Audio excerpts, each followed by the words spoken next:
Adventist World Radio. Lay feon'ny fanantenana.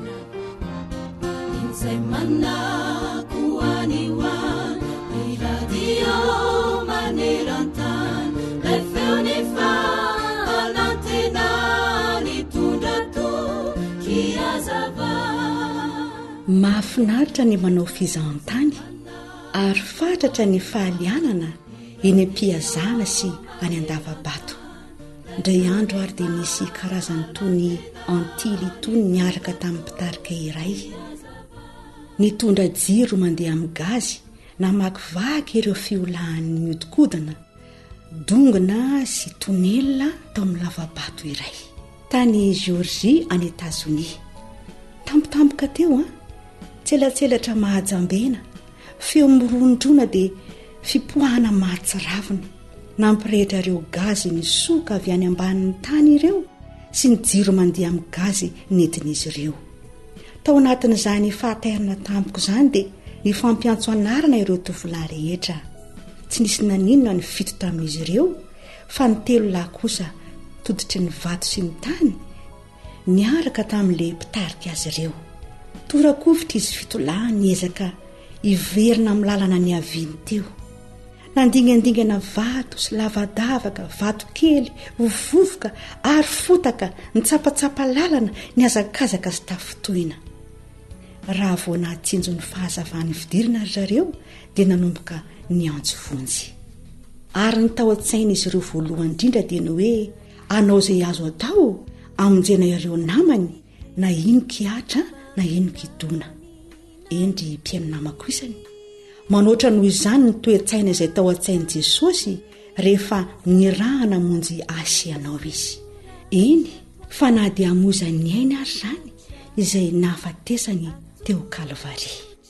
Manamafy izany indrindra ny Filipianina 4, ny 9 sy ny 9. Izay na dia nanana ny endrik'Andriamanitra aza dia tsy nataony ho zavatra ho fikirina mafy ny fitoviana amin'Andriamanitra. Fa nofoana ny tenany tamin'ny nakany ny endriky ny mpanompo sy ny natongavany ho manam-pitoviana amin'ny olona, ary rehefa hita fa nanatare olona izy dia nanetry tena ka nanaikatra amin'ny fahafatesana.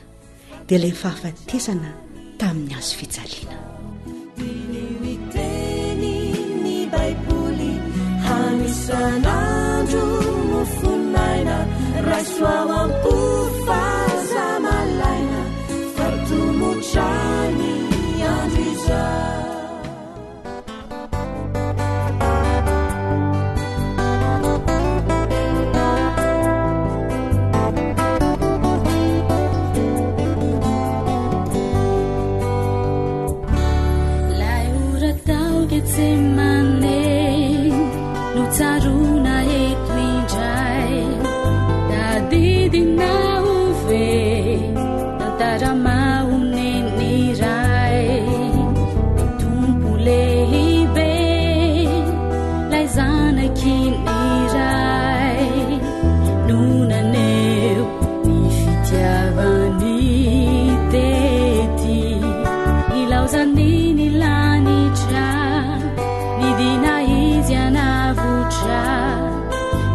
Suni toerani na funisini lausani hitana uve ireya vonni rairi daununi tunjani nyutakusi nyutanda teumu rarakala yatsimbuana zailasa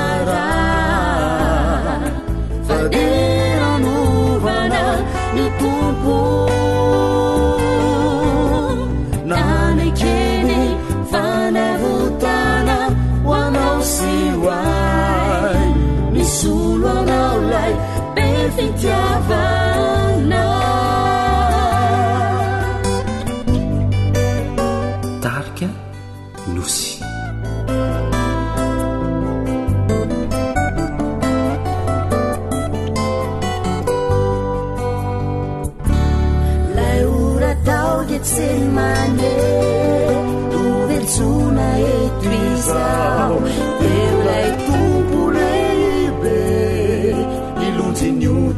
anao isitraponiray nefanotanterany izay nameno ny kapokany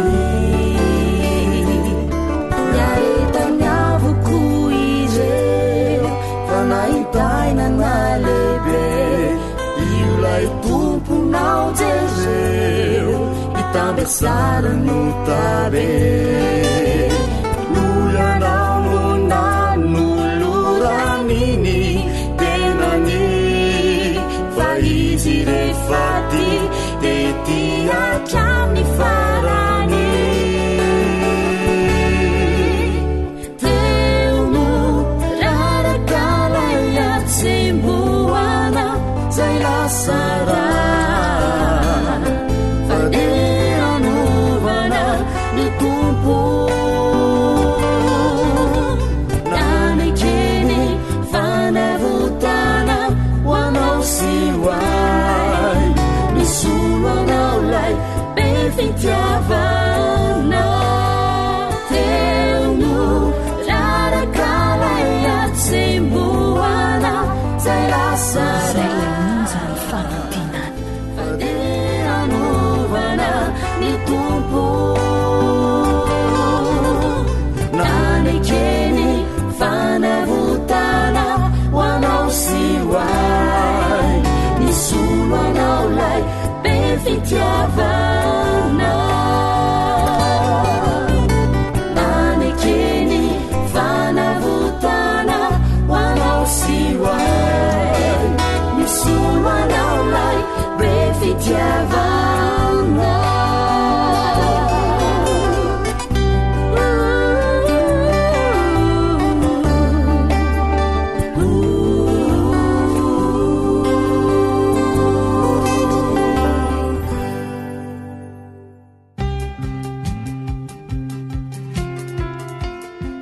sakafo mahasoa mahasalama mahavelona atolotry ny feon'ny fanantenana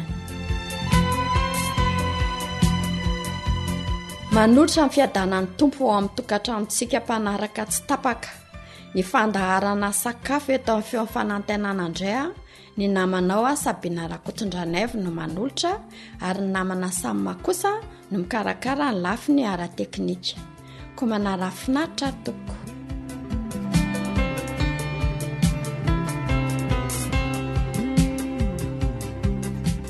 afakely indray no atolotra antsika androany dia bonbon malemy vita avy amin'ny sosety na patina sosety mitovy amin'ny hoe paty banana na paty goavy afaka amidy izy tia azahoana vola inary zavatra ilayntsika sosety vavety ray kilao siramamy mitovy lanja amin'izay sosety masaka azo eo na raha ohatra hoe sosety masaka iray kilao dia siramamy ray kapoaka andronoina ambifotsy eo zany no mety mahampy azy dia mila siramamy kely kotsika atao ambonin'ny paty efa vita dia mbola mila siramamy kely ihany kotsika anosorana eo amin'ny bonbon na paty sosety raha toka atao tsirairay izy dia mila lavanila na kikina hodim-boasary makirana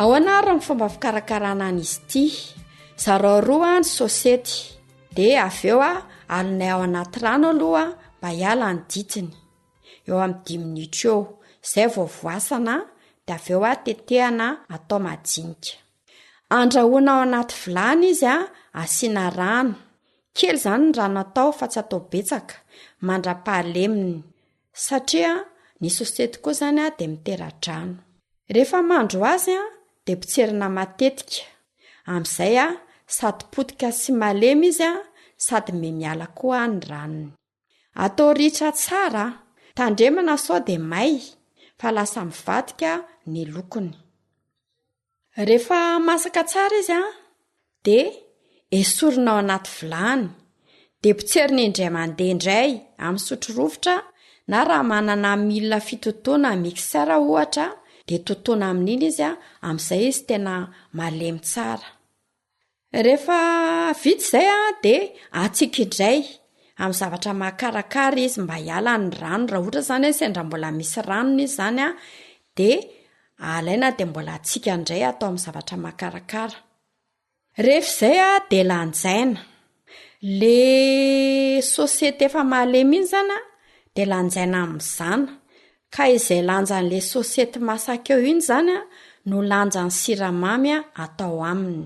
Raha ohatra zany ka hoe atsasakilao ohatrany de afaka atao hoe atsasakilao ihany koa ny siramamy atao aminy. Fa mety koa zany hoe raha ohatra ka mahazo eo amin'ny 1 kilao eo ianao de siramamy 1 kapoka le ronono amby fotsy reny de fa ampy. De arotsaka ao anaty vilany indray zany in'le sosiety efa voapototra iny de arotsaka ao koa le siramamy. De miempo iny siramamy iny rehefa ao anaty vilany ao zany izy de miempo le siramamy. De ampiana an'le hanitra la vanille zany izy na raha voasary makirana de kikisana aloha zany le hoditry le voasary makirana iny de in'le kikina voasary makirana iny no arotsaka ao anatin'le sosiety efa malemy sy le siramamy. De arorona foana zany, arorona tsy akijanona. Ka ny tena tsara angarongarona anazy de ny sotro hazo. Arona foana zany izy mandra-pahita an'le vondimbilany.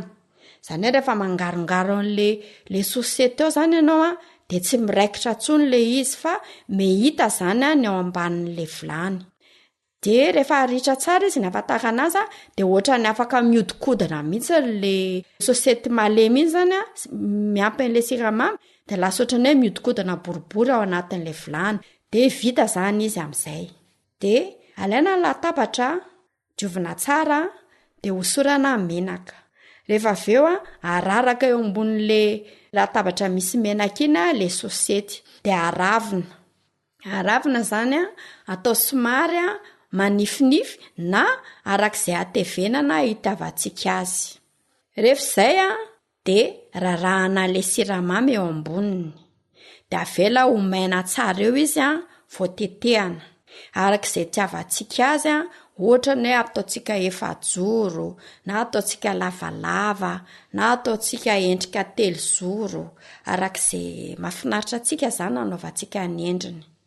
Raha ohatra nefa izy ka atao boribory de rehefa mangatsitsika fotsiny izy zany hoe tsy mamay zany de bolabolaina de atao manaraka an'izay bikany boribory itiavantsika azy zany habeany. Rehefa voatetitetika zany de atsoboka indray mandeha indray ao anatin'le siramamy. Zany hoe ohatrany hoe finosina siramamy zany le patitsika. Afaka tehirizina ela ny bonbon vita amin'ny sosiety na le hoe patina sosiety zany.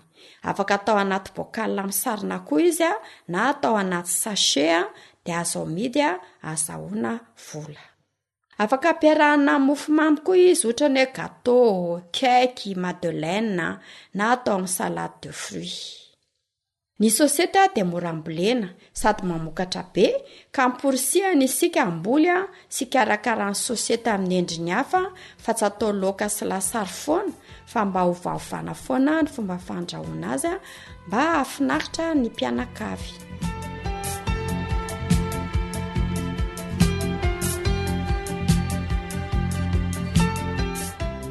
Ndao ary fantaritsika indray ny voka-tsoa azy avy amin'ny sosiety. Ny tena mahagaga amin'ity sosiety ity zany de zao. Ao anatin'ilay nofony iny zany ny voanina no mitsimboka.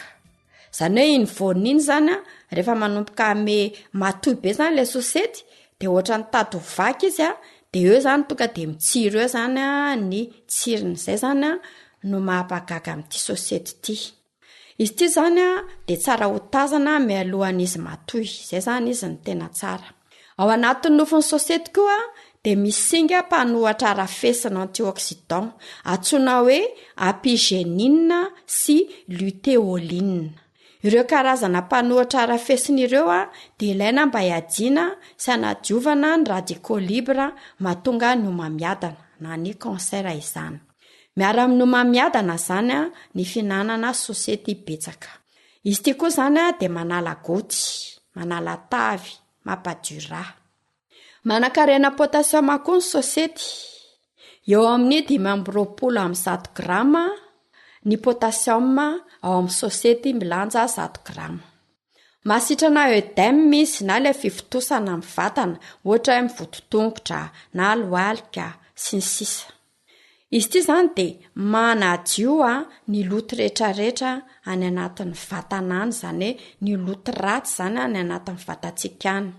Mora levonina tsara izy dia afaka ho an'ny olona tsy dia tsara vavony.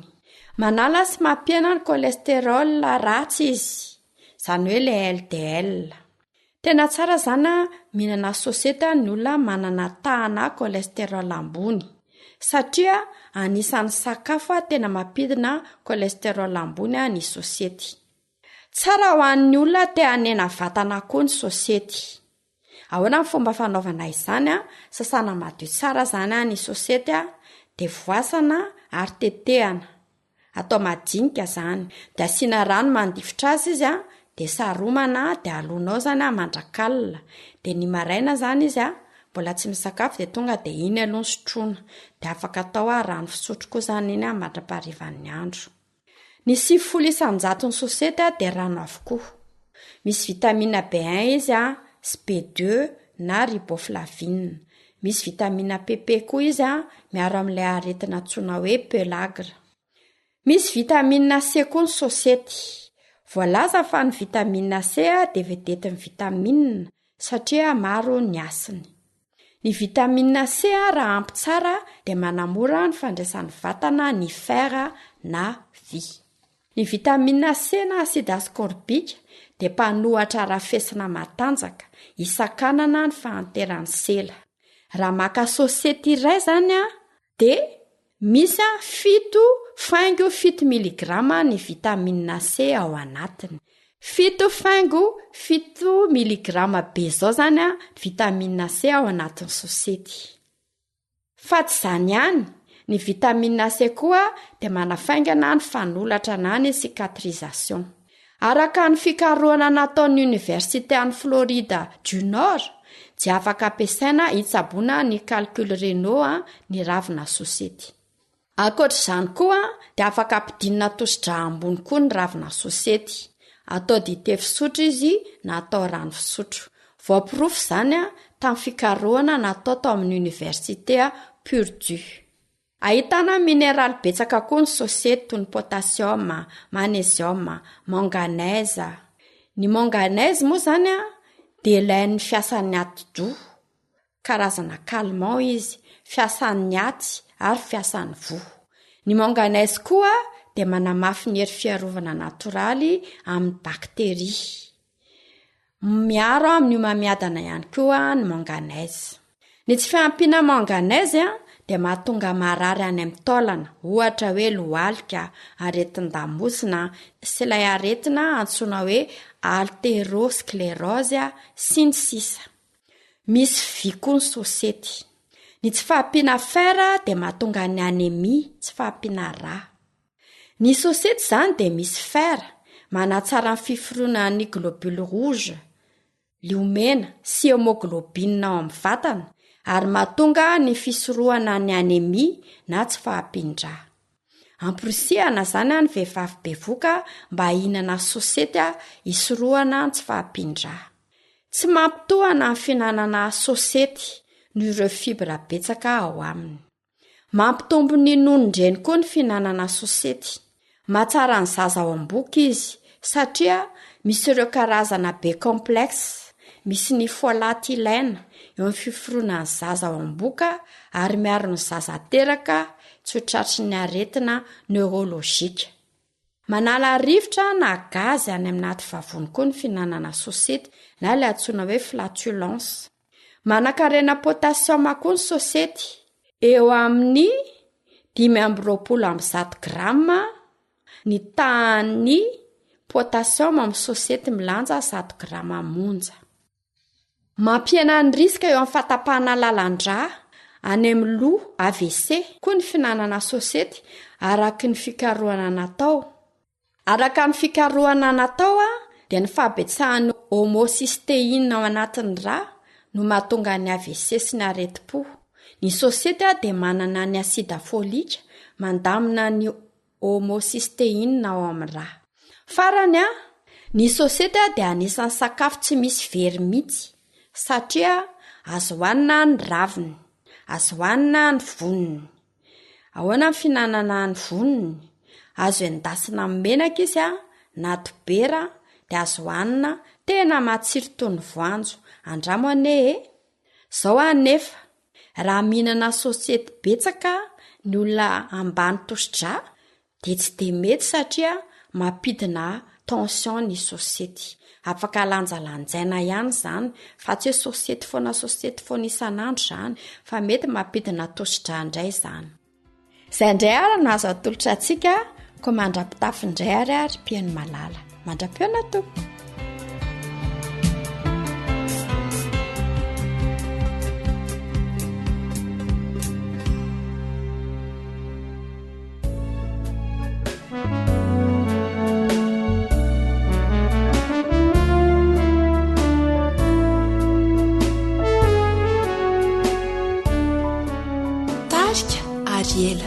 impirimo nunanao zainao palahelo anao impirimo nunanao zainao pitomany anao retoetr'ireo retoetratsy maso ray tsy to iriko izao mba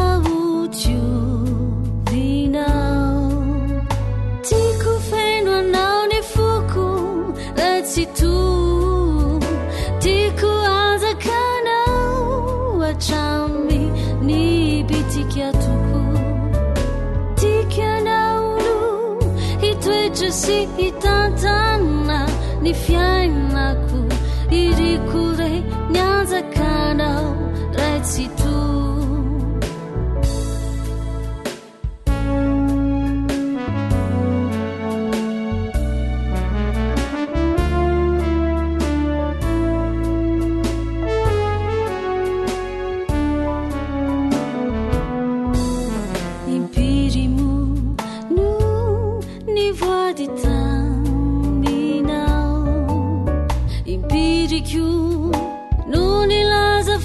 me rina intsony reo adalan sy reo fomba fanao ratsy to iriko izao mba otiovinao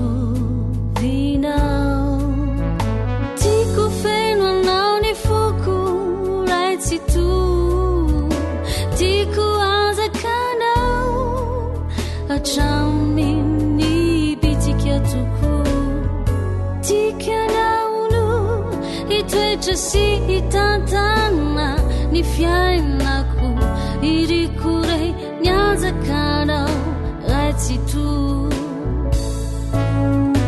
tiako feno anao ny foko ratsy to tiako azakanao atrami ny bitika toko tikanaolo hitoetra sy hitantana ny fiainako iriko re ny azakanao ratsy to AWR boîte postale 700 Antananarivo 100.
fanantenana azo antoka entiny boky ny Daniel ho anao. Fanantenana azo antoka entiny boky ny Daniel ho anao. Fandalinana soratra masina iarahanao amin'ny pastora Rasolon'Menjanahary Robert miaraka amin'ny feon'ny fanantenana.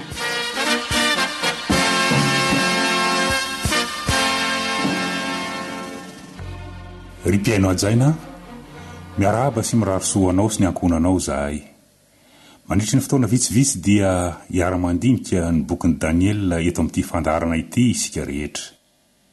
Nahoana moa no nofidiana manokana izany boky izany? Ny antony dia satria ny bokin'ny Daniel dia bokin'ny tantara sady bokin'ny faminaniana. Ny faminaniana dia tantara voalaza mialohan'ny fotoana. Ny tantara kosa dia fahatanterahany faminaniana. Ny faminaniana dia hanampy atsika isaintsaina ny hoavy sy ny mandrakizay. Hanampy atsika handray fanapahan-kevitra amin'ny fotoana mety. Hanampy atsika hiomana hiatrika ny zavatra hitranga amin'ny andro farany. Ampiorina mafy ny finoantsika, ny fahitantsika ny fahatanterahany. Misy fahitana efatra ao amin'ny bokin'ny Daniel. Fahitana izay manorontsorotra ny tantaran'ny vahoakan'Andriamanitra hatramin'ny andron'ny Daniel ka hatramin'ny andro farany. Ho hitantsika amin'izany ilay Andriamanitra mamindra fo. Ilay Andriamanitra miasa mangina. Ilay Andriamanitra miasa ampaharetana. Ilay Andriamanitra mifehy ny tantara mba hahatanteraka ny drafitry ny famonjenantsika. Ilay Andriamanitra manorona tetezana mampitoy ny lasa sy ny mandrakizay. Raha manam-paniriana ny hotian'Andriamanitra isika, ary mino aho fa izany ny fikasantsika, dia azontsika atao ny mizotra ampinoana amin'izany tetezana izany. Amin'izay mantsy, eo anivon'izao tontolo izao miovaova, izao tontolo izao tsy azo antoka sy feno fahoriana, dia azontsika atao ny anana fanantenana. Fanantenana fiainana tsara lavitra izay homanin'Andriamanitra ho atsika. Azontsika atao ny anana fiadanana sy fahatokiana satria eo anoloantsika ny mandrakizay feno fahasambarana atolotry ny lanitra ho atsika. Ny tena fanantenana, ny fanantenana azo antoka, vitsy ny manana azy. Tian'ilay rainao izay any an-danitra ny anomeanao izany ho anao. Tiany Jesosy ny anananao fiadanana dia ny ankehitriny. Ny bokin'ny Daniel dia fanehoana ny fahendren'Andriamanitra, fanehoana ny heriny sy ny fahefany, fanehoana n'Andriamanitra mitantana ny tantara mba hahatanteraka ny sitrapony, ary ny sitrapony dia ny ahavoavonjy ianao raha mety ianao. Andeharo fotontsika fohifohy ireo fahitana efatra hita ao amin'ny bokin'ny Daniel. Ireo fahitanareo dia mampiseho amintsika hery roa mifanandrina eto an-tany dia ny herin'ny tsara sy ny herin'ny ratsy. Ny ampahan'izany ady fanaovany tsara sy ny ratsy izany no arahantsika. Manomboka tamin'ny andron'ny Daniel ka hatramin'ny fananganana ilay fanjakana izay tsy ho rava mandrakizay dia ny fanjakan'i Kristy Jesosy. Andriamanitra ny tompon'ny teny farany. Ho tanteraka ny fikasany. Ampijoro io fanjakam-boninahitra io izy, na dia eo aza niezaka ataon'ny Satana mampiasa fahefana eto an-tany mba handravana izany planina izany. Ny fahitana voalohany hitantsika ao amin'ny toko 2 dia manambara ireo fiovaovana eo amin'ny lafiny ara-politika naseho an'i Nebokadnezara ny amin'izay ho avy rahatra izay. Ny fahitana 2 hitantsika ao amin'ny toko 7 dia mameno izay voalaza atao amin'ilay voalohany.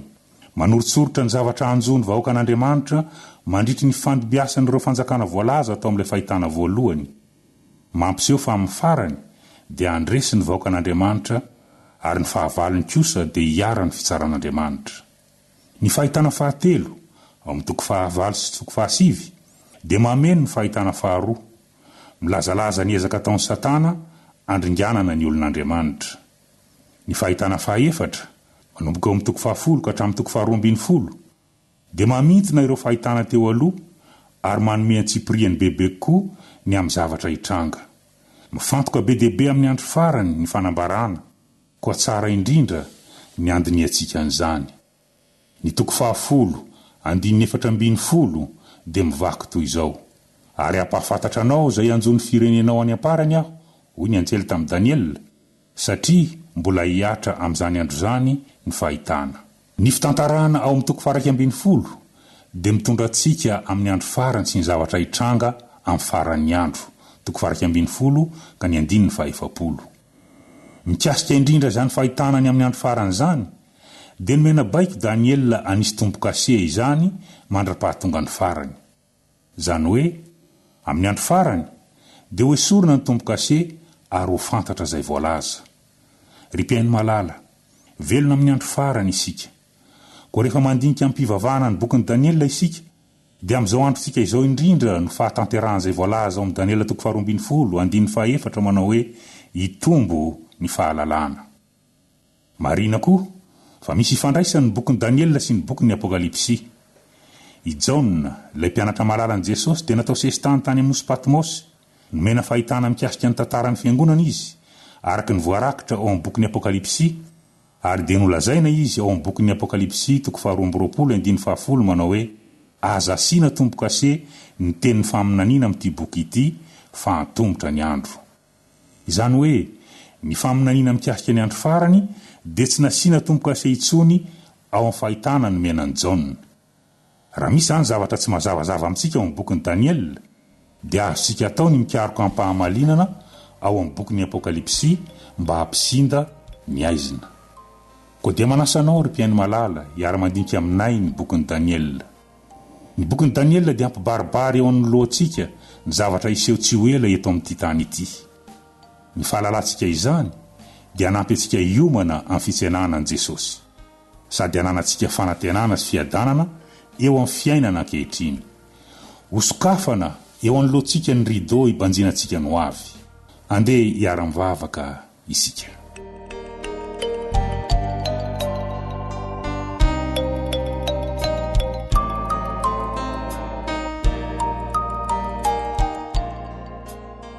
Andriamanitra rainay izay any an-danitra, misaotra anao noho ny fitahianao anay tsirairay avy. Misaotra anao noho ny fiarovanao. Misaotra noho ny tombontsoa atolotra ao anay dia niazahoanay miara-mandinika ny bokin'i Daniela. Manana zavatra ambara aminay ianao mikasika ny fizotry ny tantarany tany. Meo anay ny fotoana azahoanay manaraka izany hatramin'ny farany. Ampitomboy ny finoanay. Taio ny mpiaino tsirairay avy sy ny fianakaviany. Amin'ny anaran'i Jesosy no angatahana izany. Amen.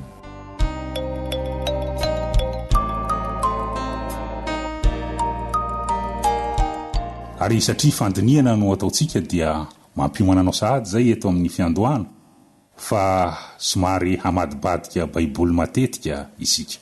Ny toko voalohany ao amin'ny bokin'i Daniela ary no andeha ho adiaditsika. Daniela toko voalohany, raha omena lohateny dia hoe resy Jerosalema. Resy Jerosalema. Zao mantsy ny voalaza ny andininy voalohany. Amin'ny anaran'i Jesosy, tamin'ny taona fahatelo nanjakan'i Joiakima, mpanjakan'i Joda, no nakanesan'i Nebokadnezara, mpanjakan'i Babilôna tany Jerosalema, sy nanaovany fahirano azy. Ry havana, mihoatra noho ny ady ara-politika ity ady ity. Babilôna miady amin'ny Jerosalema. Ady fanaovantsara sy ny ratsy izany. I Babilôna dia mampatsiahy an'ilay tilikambon'ny Babela, araka ny voalaza ao amin'ny Genesis 12:10, andininy 4. Ary izy nanao hoe andeha isika hanao tanàna sy tilikambo ho atsika, ka ny tampony hahatakatra ny lanitra, dia anao izay azahoantsika laza fandrao hiely eny amin'ny tany rehetra isika. Zany fikasany reto olona taorian'ny safidrano reto izany, raha nanorona ny tilikambon'ny Babela izy, dia mampiseho tsy fahatokiana an'Andriamanitra. Andriamanitra mantsy dia efa niteny fa tsy hisy safidrano intsony, fa tsy natoky an'izany ny olona. Fa hoy izy hoe anorona tilikambo isika, dia avo dia avo ilay tilikambo, ka tsy ho tratry ny safidrano raha sendra misy izany. Tsy fahatokiana an'Andriamanitra izany. Izany ihany koa dia mampiseho fanoherana an'Andriamanitra sy fandrombahana ny fahefany. Hoy Andriamanitra tamin'ny Noa, marofara sy miabetsah ary mameno ny tany. Fa ny olona kosa nanao hoe hipetraka ato amin'ity tilikambo ity sika, fandrao sika hiely eny ambonin'ny tany. Koa dia fanoherana ny fikasan'Andriamanitra sahady izany. Izany tilikambo izany ihany koa dia mampiseho avonavona. Avonavona satria mikasa hanakatry ny lanitra amin'ny herin'olombelona. I Jerosalema kosa etsy andaniny izany. Ndikany Jerosalema dia hoe tanàna ny fiadanana. Io lay tany Moria nampisehony Abrahama ny finoany.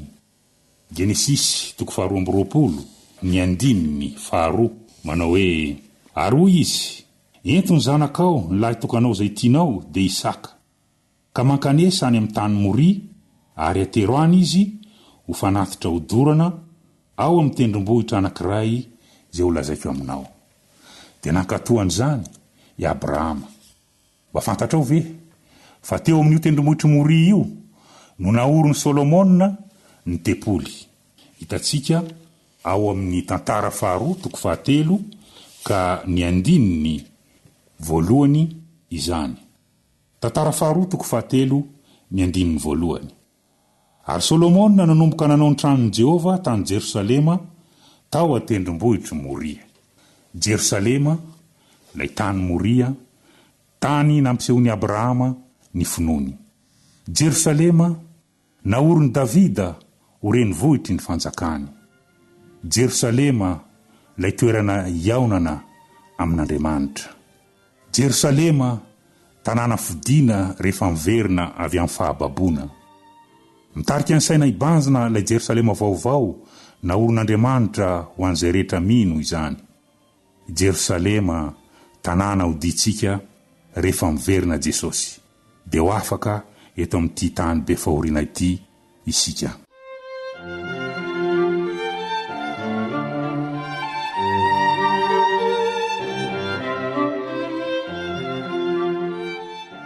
Resy anefa Jerosalema. Marina fa eo amin'ny ara-geografia dia hodidin-pahavalo ny Israely. Ny any avaratra dia Babilôna. Raha ny tena marina dia ao avaratra tsinanan'i Israely no misy any Babilôna. Saingy rehefa hanafika ny Babilônianina dia manodidina ny efitra izy ireo dia avy any avaratra no fiaviny. Ao atsimon'ny Israely kosa dia Egipta. Ny fandimbina hanafika ny Babilônianina sy ny Egiptianina. Ao amin'ny tantara faharoa 4:70 ahitantsika any Egipta mambabo any Israely. Tantara faharoa 4:70 ka ny 4. Ary ny mpanjaka ny Egipta nampanjaka ny Eliakima rahalahin'i Joaza tamin'ny Joda sy Jerosalema, ary ny anarany dia nivany hoe Joiakima, ary Joaza rahalahiny kosa dia nalainy nentiny ho any Egipta. Resin'ny Egiptianina ny Israely, ary dia i Joiakima no nataony mpanjaka tao Jerosalema tamin'izay fotoan'izay. Nahoana moa no avelan'Andriamanitra ampahoriany fahavalony toy izany ny vahoakany? Ny 5 amin'ny tantara faharoa 4:70 io no mamaly izany fanontaniana izany. 20 taona Joiakima fonizy vao nanjaka, ary 20 taona no nanjakany tany Jerosalema. Joiakima no mpanjakan'i Joda tamin'izay fotoan'izay. Fa voalaza teo fa nanao izay ratsy teo imason'i Jehova izy, dia navelan'Andriamanitra ho resin'ny Egiptianina. Eliakima no anarany teo aloha, ary ny dikany hoe Eliakima dia Andriamanitra no mampiorina. Ny dikany hoe Joiakima kosa dia Jehova no mampiorina. Ny fanovany Farao ny anarany dia hampatsiahy an Joiakima, fa Farao no nanome azy ny fiandrianana. Farao no tompony. Ahitana ny anaran'Andriamanitra ihany ny anarana nomeny Farao an Joiakima, nefa mpanompon'ny Egipta izy zao. Ry havana, tsy mampaninona ny Satana raha mitondra ny anarana kristianina ny olona iray nefa manompo azy ihany. Mampieritreritra izay voalaza ny Isaia 4 ny 1 manao hoe, ary amin'izany andro zany dia isy vehivavy 7 iazona lehilahy iray ka hanao hoe, ny aninay ihany no haninay, ary ny lambanay ihany no tafinay. Fa izao ihany no angatahanay, aoka ho tononona amin'ny anaranao izahay ka ahafaho tondromaso. Ny vehivavy dia entina milaza fiangonana izany. Mampieritreritra ireto voalaza fa vehivavy 7 iazona lehilahy iray, antsoina hoe kristianina izy ireo, mahafantatra an Jesosy izy ireo, kanefa ny zavatra angatahany dia hoe, aoka ny aninay ihany no haninay, ny lambanay ihany no tafinay, fa izao ihany no angatahanay. aoka ho tononina amin'ny anaranao izahay ka afaho tondromaso. Tsara koa no manamarika fa ao amin'ny soratra masina, Egipta dia ilazana toetsaina manohitra an'Andriamanitra, tsy mino an'Andriamanitra. Avy tamin'ilay teny nataon'ny Farao tao amin'ny Exodosy 5:2 no niaviany izany tandindona izany. Rehefa niangavy any Farao i Mosesy sy Aron hoe alefaso ny oloko, dia hoy Farao, Exodosy 5:2, fa hoy Farao, iza moa Jehova no ekeko teny andefasako ny Israely? Tsy fantatro izay Jehova ka tsy alefako ny Israely. Hatramin'izay dia nanjary tandindona toetsaina entina manohitra an'Andriamanitra ny teny hoe Egipta ao amin'ny soratra masina. Tsy mampaninona ny Satana ihany koa, na ny Babilôna na ny Egipta ny olona anankiray. Samy avonavona sy fandavana an'Andriamanitra avokoa ny toetsaina asehon'ireo. Eo amin'ny ara-panahy dia marina mihitsy koa fa hodidinim-pahavalo ny vahoaka an'Andriamanitra.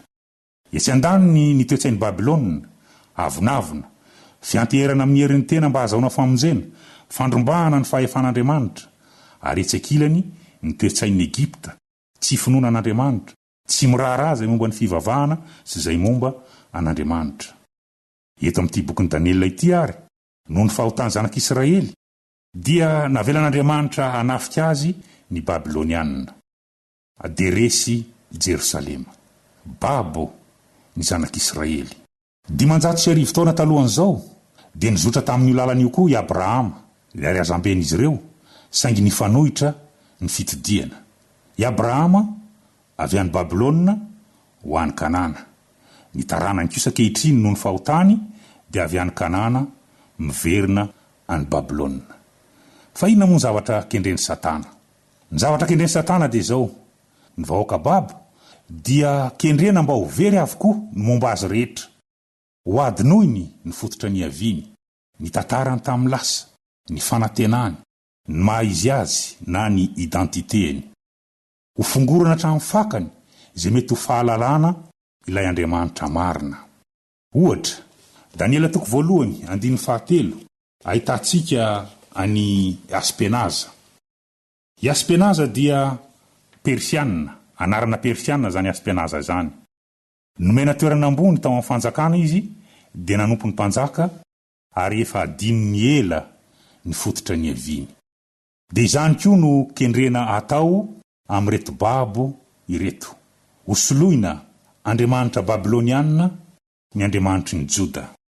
Ohatra, ny fanaka izay ny baboina tany Jerosalema dia nentina nakany Babilôna. Daniela 2:1-2. Ary ny tompo nanolotra ny Joiakima mpanjakan'ny Joda mba mifanaka sasany tao an-tranon'Andriamanitra ho eo an-tanany, ka nentiny ho any amin'ny tany Sinara ireny ho ao an-tranon'ny Andriamaniny. Koa ny fanaka dia nampidiriny tao amin'ny trano firaketan'ny Andriamaniny. Dia toy izany koa ny anarana. Eo amin'ny Daniela 2:1-7 dia izao ny voalaza: ary izy ireo, Daniela sy namany zany, dia nomeny lehibe ny tandam-panarana, ka Daniela nataony hoe Beltesazara, ary Anania nataony hoe Sadraka, ary Misaela nataony hoe Mesaka, ary Azaria nataony hoe Abednego. Misakafo, eo amin'ny lafiny ara-tsakafo, dia omena fahazarana vaovao koa ireto Babo ireto.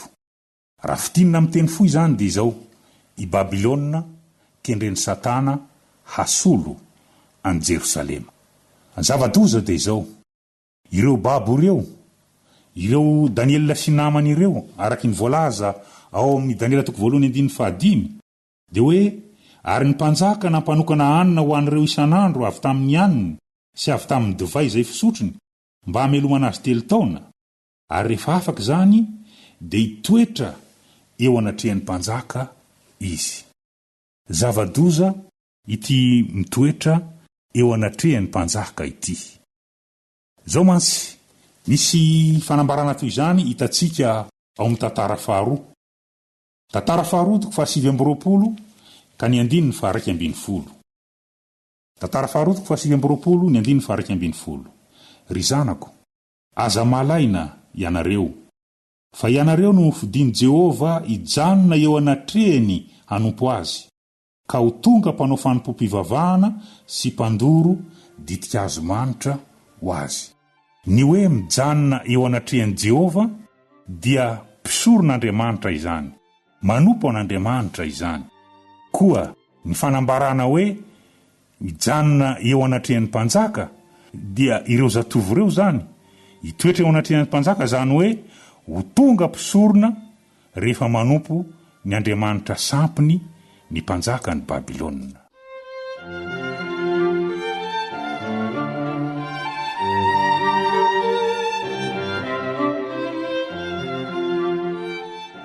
Fantatr'Andriamanitra vesatry ny fitsapana mety ho zakany zanany tsirairay.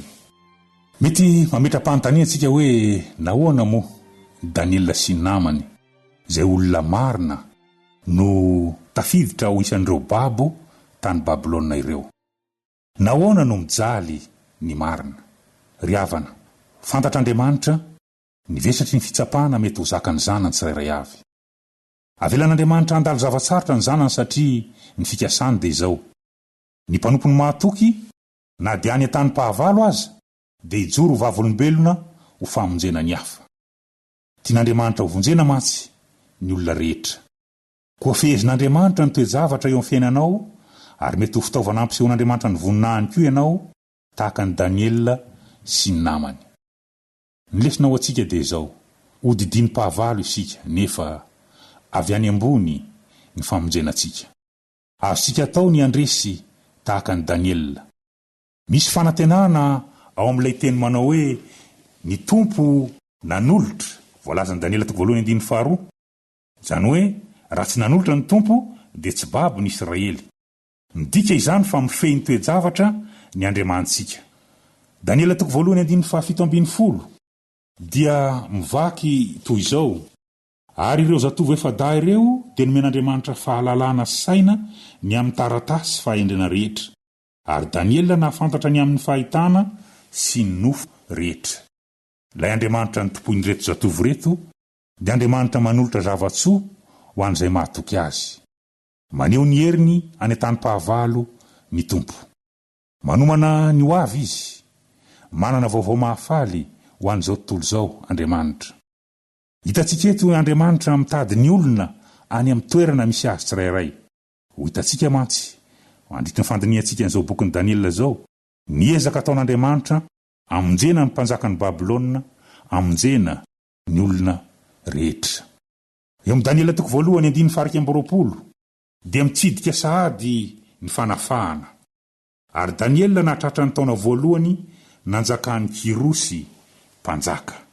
Mitsidika ho iaho ny fahafana satria io Kirosy io dia andray anjara betsaka ao amin'ny fiverenan'i Israely any Jerosalema. Anana anjara lehibe izany Kirosy izany. Ry havana, Andriamanitra akaiky ny Andriamanitsika. Miaraka amintsika eto tany pahavalo izy. Andriamanitra mifeny ankehitriny sy ny ho avy. Tianao azo antoka ve ny fiainanao ankehitriny sy ny ho avy? Atoloren'Andriamanitra ny fonao. Mety andalo zavatsarotra ianao nefa matoky azy. Endry loatra ny Andriamanitsika. Tsy hamelanao alay-panahy mihoatra noho izay mety ho zakanao izy. Miaraka hivavaka isika.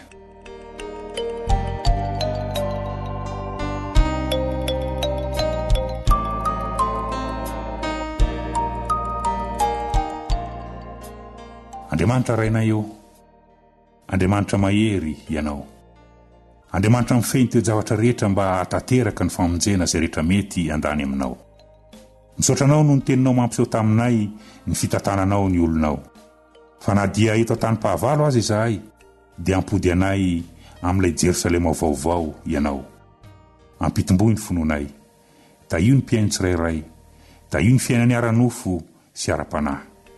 Amin'ny anaran'i Jesosy. Amen. Ankoatra ny fiainoana amin'ny alalan'ny podcast dia azonao atao ny miaino ny fandaran'ny AWR sampana teny malagasy amin'ny alalan'ny Facebook isanandro amin'ity pejy ity. AWR feon'ny fanantenana.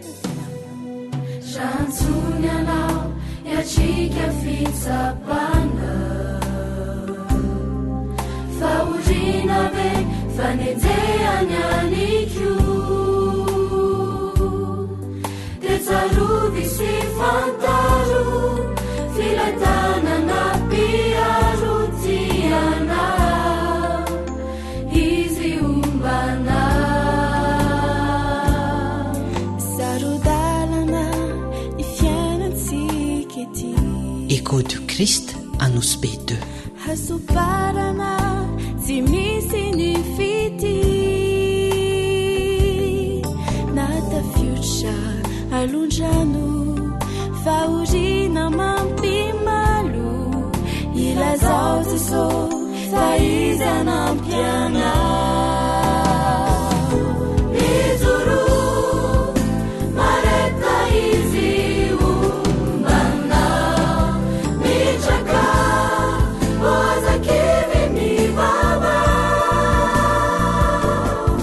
natafiotra alondrano faorina mampimalo ilazao Jesô fa izy anampiana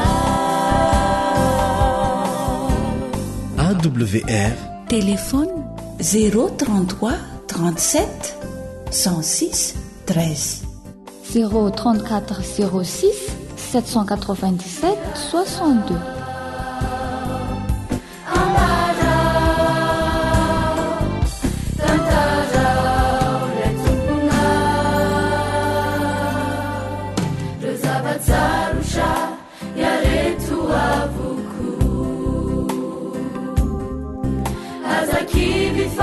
miaramiasasu nilalanitunjanianau fantasileраinautiana upandresiana ewatanani ni fiaina kwavina irosakana timisi mabana ni mifajiro chatilaina amafisukuni saina ilazao Jesô faiza na piana mijuru mareta izi umbana mitraka oazakivy mivava nimifajiro chatilaina amafisukuni sana ilazao Jesô faiza na piana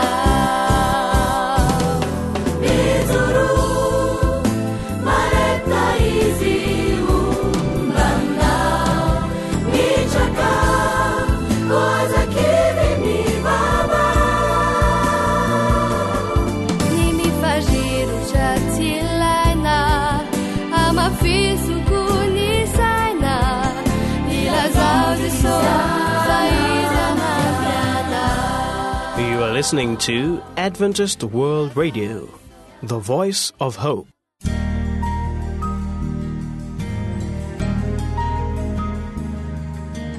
Faniteninao no fahamarinana. Taridalana manokana fianarana baiboly avoaka ny Fiangonana Adventista maneran-tany. Iarahanao amin'ny feon'ny fanantenana sy ny departementan'ny sekoly sabata.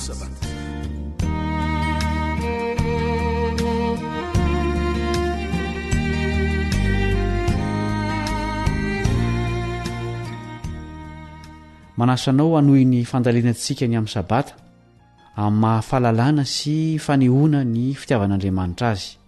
Ao anatin'ny lohahevi-dehibe ny fanabeazana no ianarantsika izany. Manasanao haharatra amin'ny farany ny namanao Kalebandretsikivy. Izy io gaveny sabata sa fotoana natao hifaliana sy ho feny zava-mahatalanjona. Izany ny fanontaniana hitadiavantsika valiny anio.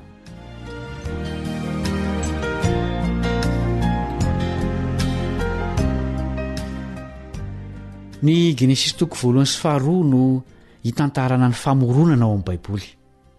Efa nanontany tena ve ianao hoe nahoana moa no indroa no hitantarana ny famoronana? Ny toko voalohany dia mitantara ny namoronan'Andriamanitra ny tany tao anaty enin'andro. mifarana amin'ny namoronan'andriamanitra ny olona tamin'ny andro faheniny io tantara io. Mbola miresaka ny amin'ny famorona ihany koa ny Genesis 2 nefa asongadina bebe kokoa ao ny zavanitranga tamin'ny andro fahenina. I Adama izao no ivon'ny tantara.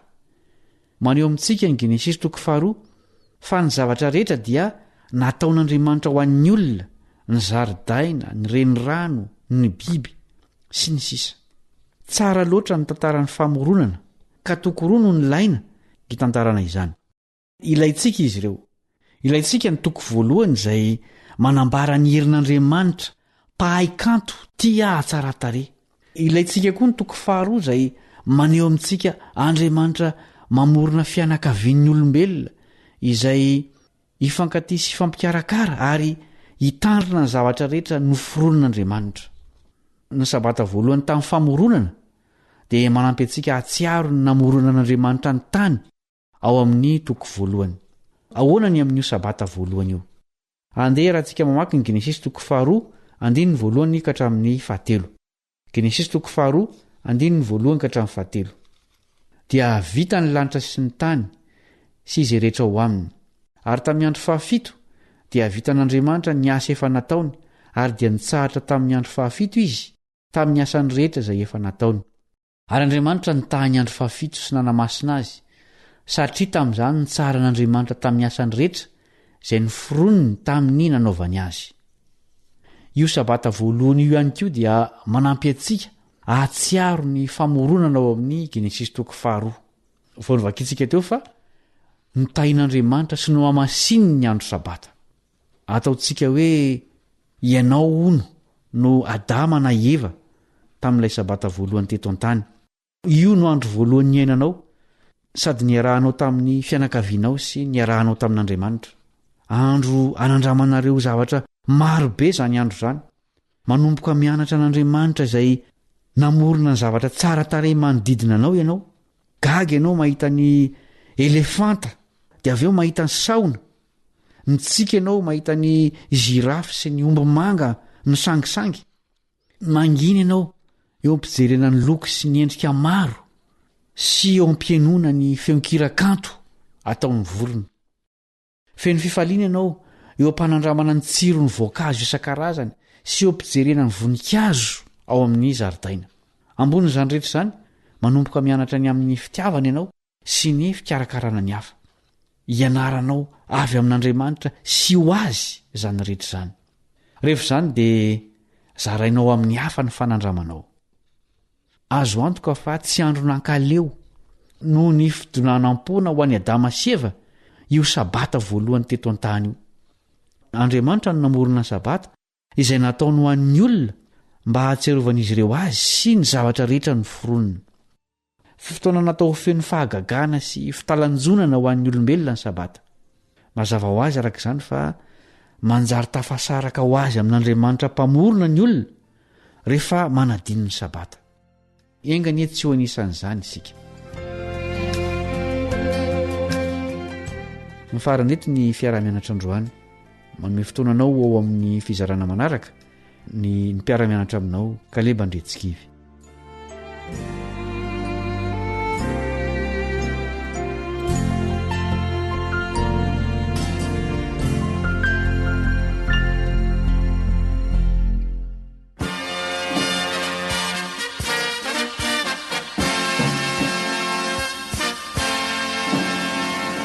Adventist World Radio, The Voice of Hope. Tapitra treto ny fiarahanao tamin'ny radio feony fanantenana na ny AWR. Azonao ataony mamerina miaino na maka maimaim-pona ny fandaharana anarahanao teo amin'ny fotoana rehetra ilanao azy. Raisoary ny adresy ahafahanao manao izany. www.awr.org. Mandrapitafindray ary.